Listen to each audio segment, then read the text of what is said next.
Hey guys, what's up? It's Two Wide Racing, and guess what? It's Rowdy Nation fun time. Our boy brought it home tonight. It was the Bristol Food City 250, and we're gonna talk about it and talk about the good, the bad, the race, all that stuff, and paint and jiggers, everything you could ever want. Yeah. This year's Dirt Bristol race, huge improvement over last year's. Definitely. Gotta say, we had that caution around lap 15 that was a bit worrisome. They were just covered in dirt, and I kind of give us like flashbacks, like it might be a little bit iffy or rocky. Yeah. To go. The drivers had mentioned the windshield all week, and complaining about how it's a dirt track race and they couldn't see. Seemed to not be the windshield, but the grill this time. And they seemed to get it right. They left it up to the teams, which was also interesting. They had different variations they mentioned in the broadcast, which they didn't further elaborate on, but it was a interesting component to that little. It was a bump in the road. Let's call that. yeah, after that first caution, really nothing major to speak of over that. Right. The rest was just racing stuff or cars, having issues. So Yeah, they had track maintenance after the end of each stage, and of course after the rain delays. But they did a pretty good job with that, handling it pretty quickly. Definitely. After that first rain delay, wasn't clear whether or not we were going to get to see any more racing. It was dicey, and it got real dicey at the halfway mark, which kind of worried me the most, I guess, because I was like, man, we just hit the number, and I wanted to see the rest of the race. Yeah. It got good. It pretty much was good after that. Like we said, like minor bump in the road to start things off, and it's still a new event, it's still a new process, and dirt's tricky. So I give a hats off to them if you look at it with the track prep and how they handled each little rain delay, brought the track right back into the same racy condition, and cars look good. And cars look good and loose and very dirt track like tonight. It looked like they were sliding around. We saw a hell of a slide at the end. Yeah. I guess we could get to that here in a minute, but it looked like a good showing. On TV, one minor thing, it didn't look like a lot of people. It was Easter week, Easter night race. I felt a little maybe like a misjudgment. Yeah, Sunday night race, especially in the middle of April. Right, it's still chilly. cold. Yeah. As we saw the week before. Yeah, nobody's going out to camp for this race in April. Yeah. Might be better served to move it a bit later in the season. The the formerly August Bristol race has already been pushed back a month.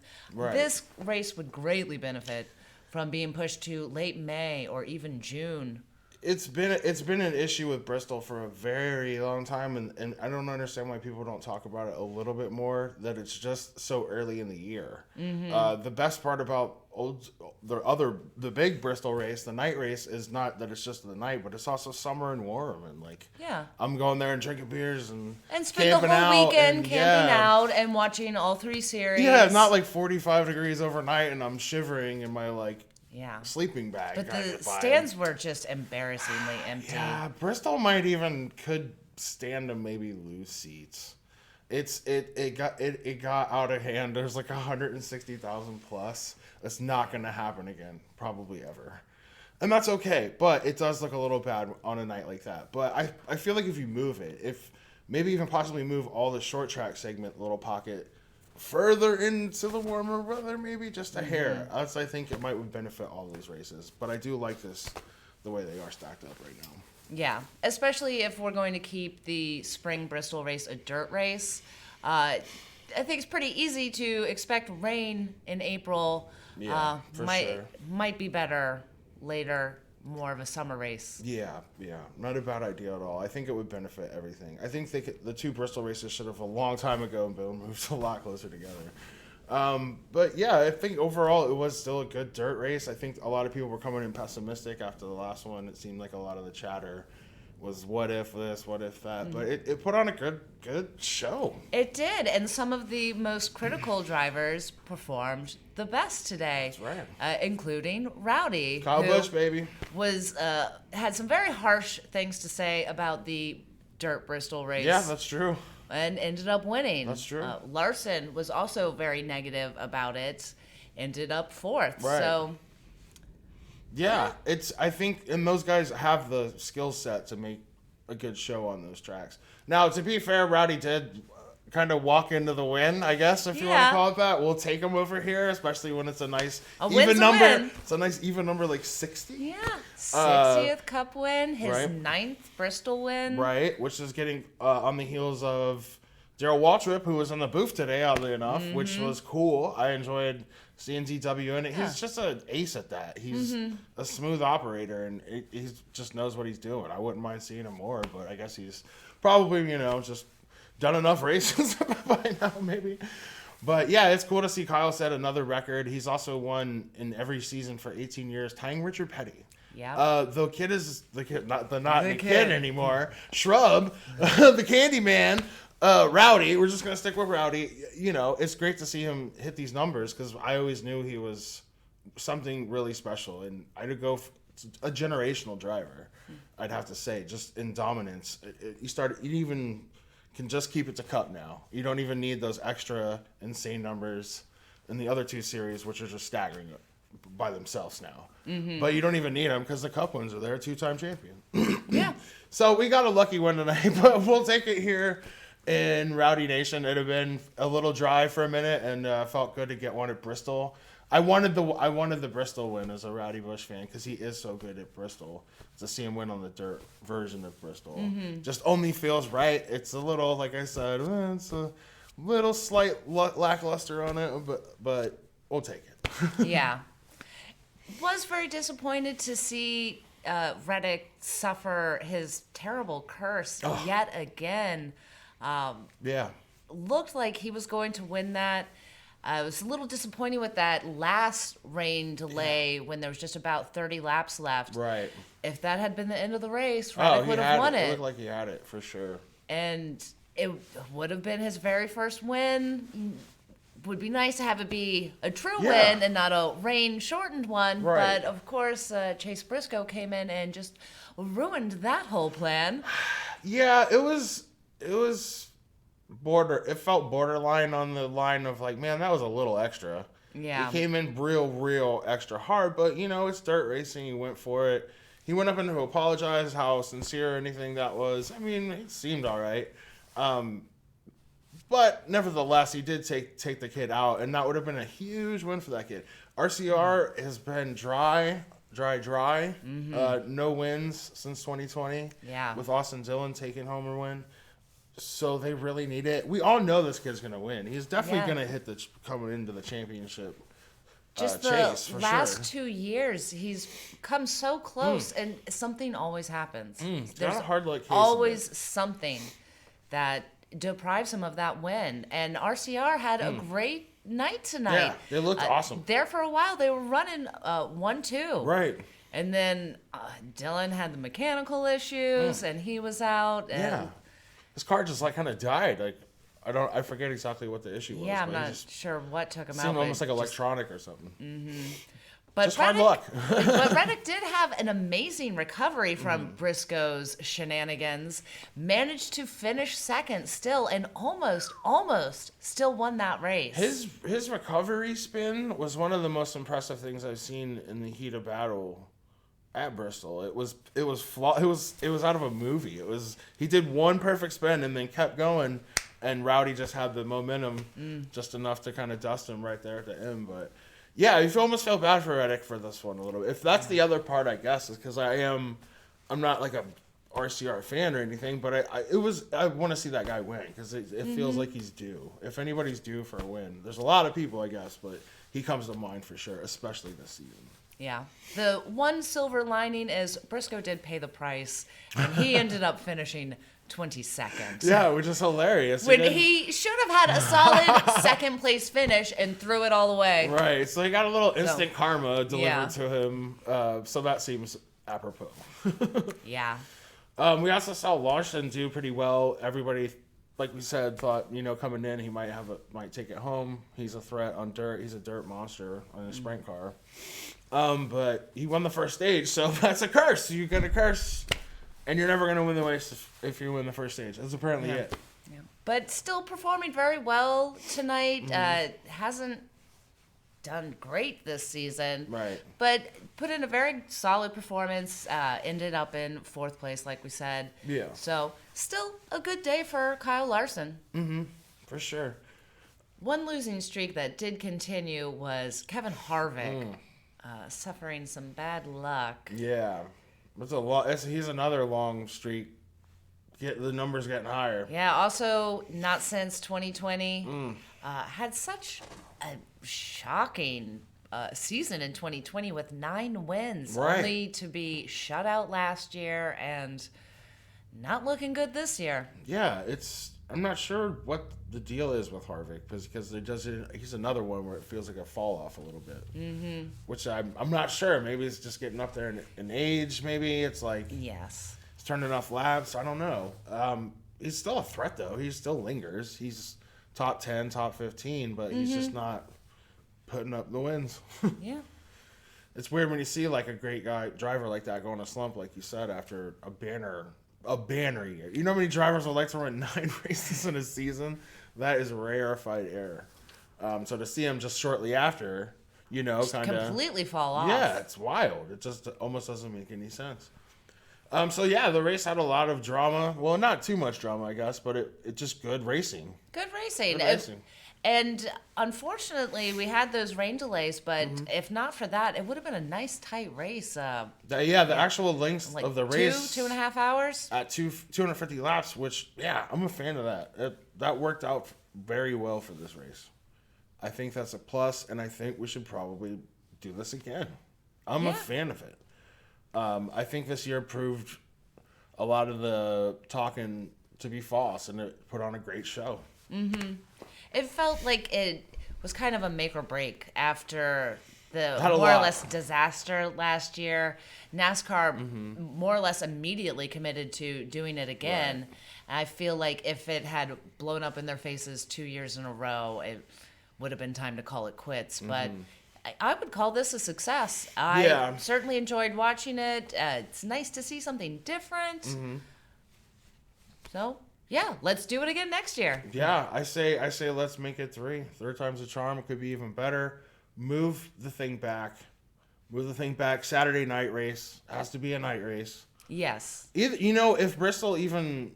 Just the spring race should be a night race. Either way. If it's dirt or concrete, we should go at night. It just makes the race that much better at Bristol. So I don't know why they've never really done that before the dirt race. They really swung for the fences with this one, but I think they actually hit a pretty decent home run tonight. Yeah. So we got to give it some diggers on this one. Almost... I don't know what would make it a 5. If Kyle Busch just would have won it outright, maybe I would have gone 5. But we're gonna stick on 4, keep it fair, not get too crazy about it. But we'd like to see it again, and we think it was a great race. I think accumulatively. So, hey, 4 diggers on this one. Yeah.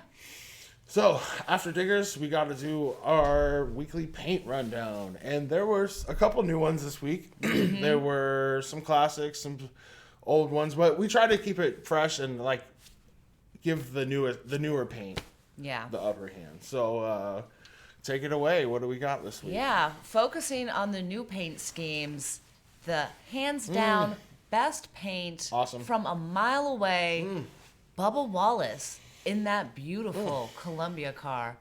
All those neon colors.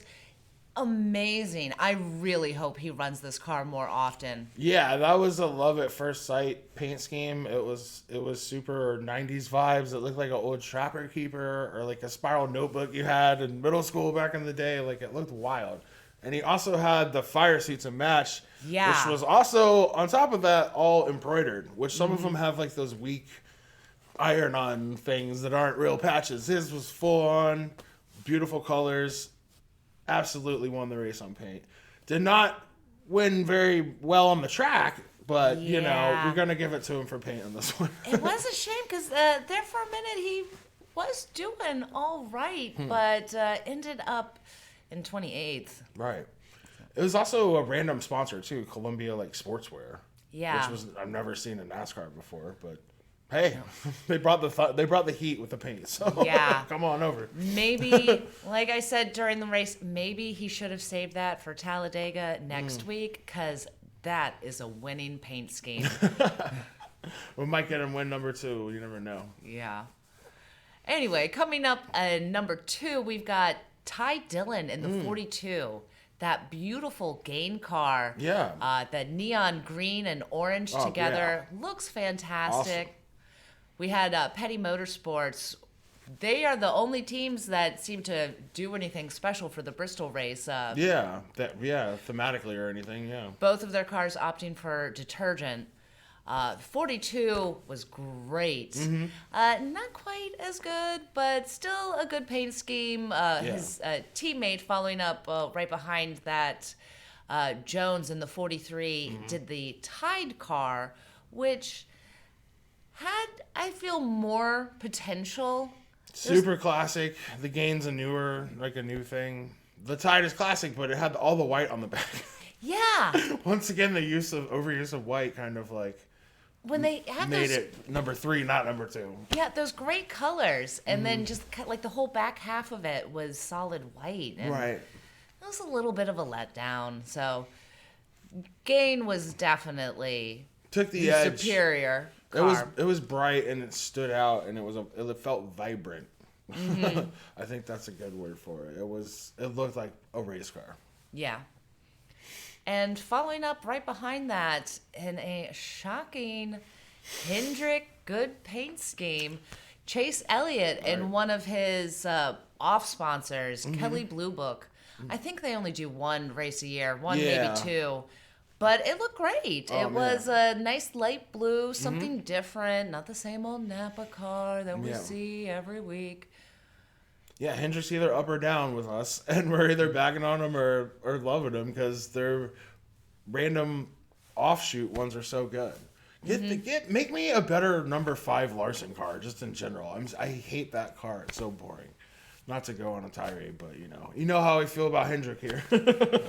Well, and with all of these cars that run the same scheme every week, it gets repetitive. Give me something different. Just alternate the colors. Just swap them, and it would add something. Right.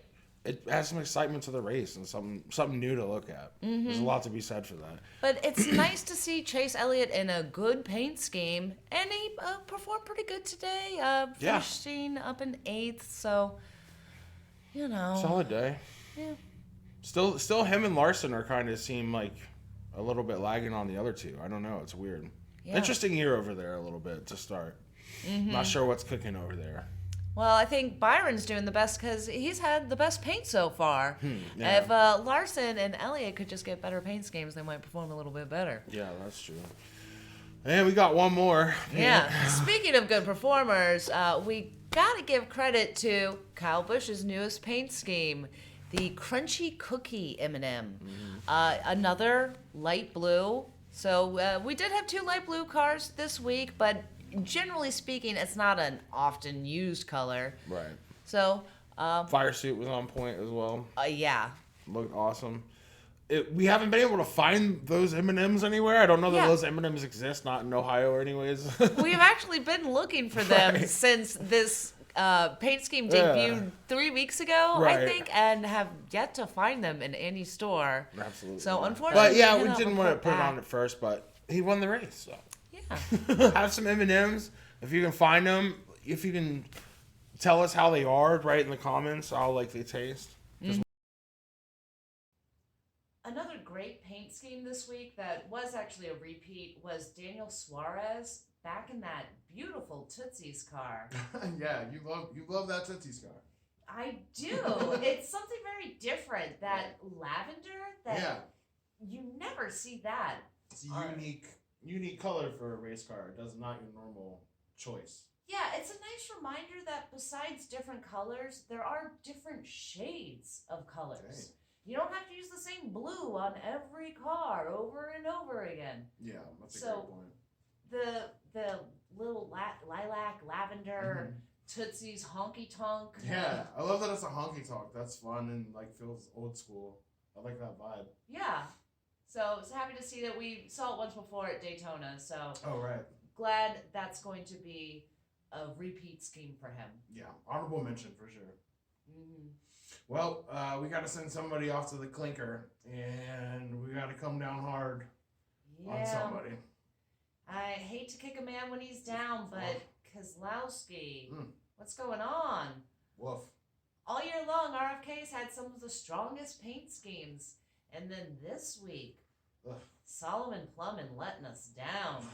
Yeah, it was a very underwhelming paint scheme. It looked like the cheapest business card you could get at Xerox. You know what I mean? Like it was low grade. It was a turd. It was a big old turd from our favorite paint team for the year. Yeah. Our paint allegiance right now is with the Violet Defense car as the #1 stunner, and with maybe some new competition from Columbia. The Columbia car is a banger. I said earlier I wanted that on the shirt. I'm gonna try to find that shirt because that's cool. Yeah. That's how cool that car was. But anyhow, back to the jail. Yeah. Keselowski, I think the cops might be looking for you. Right. You are wanted for questioning. Read him his rights. Yeah. Book him, Dano. Very disappointing. It was the side, had some promise. It was a nice dark green, and they had the chrome number. And then it fell on their face. It was flat. It was a turd Then bomb. it just went all white and just... You go into jail, you might not have to go to solitary. We're only going to hold you for a little bit. Like, we just want you to know you done bad. Because that's how we get down over here. When you do good, we tell you. When you do bad, we tell you again. So, that's what it is. And Keselowski, we are expecting better from you. Mm-hmm. You've set the bar high for paint this year. Only for paint. Right. Your performance has not matched. All he got left is paint, bro. Get it right. Keep it tight. And just do Violet Defense every race. And then we'd love you. Yeah. Yep, I'd buy that shirt. Mm-hmm. But Anyway. yeah, that's it. He's on jail for this week. Hopefully he'll rebound. Yeah, I'm confident he will. Right. This was just an off week.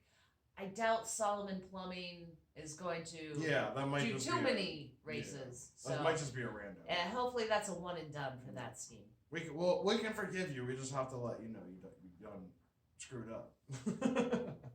But it was a good Bristol 2 dirt race, and I liked it not just because of the win. I thought it was a great race overall, and they figured the things out. Yeah. Again, shout out to them being able to stay on top of this track and the weather. Like, Mm-hmm. didn't look too crazy rain, but it rained, man, and we had to wait it out. Also, like you said, if it wouldn't have had that rain, it would have been like a 2-3 hour race, and in and out, quick, snappy, tight, and that makes for good racing. NASCAR needs to get that in their heads. So, we're up for it. Talladega is up next week, and the opposite of a quick snappy. We're in for a long haul next week with Talladega. Eat like a big old sandwich, maybe take a nap on the couch. Yeah, I mean, you could probably nap through stage 2 and not miss a whole lot. And then come back with 10 to go. Yeah, and watch the mayhem unfold. But hey, it is fun a little bit, I guess. So we'll be back next week to talk about that, of course, and paint and diggers and all that good stuff. So like, subscribe, share, leave us a comment below. Let us know if you can find those M&M flavors we can't find here, or just mail us some. We'll shoot you a P.O. box or something for snacks, because we need them for Talladega next week. So that's it for this week, guys. Thanks for watching the video. Boogity, boogity, boogity. Amen.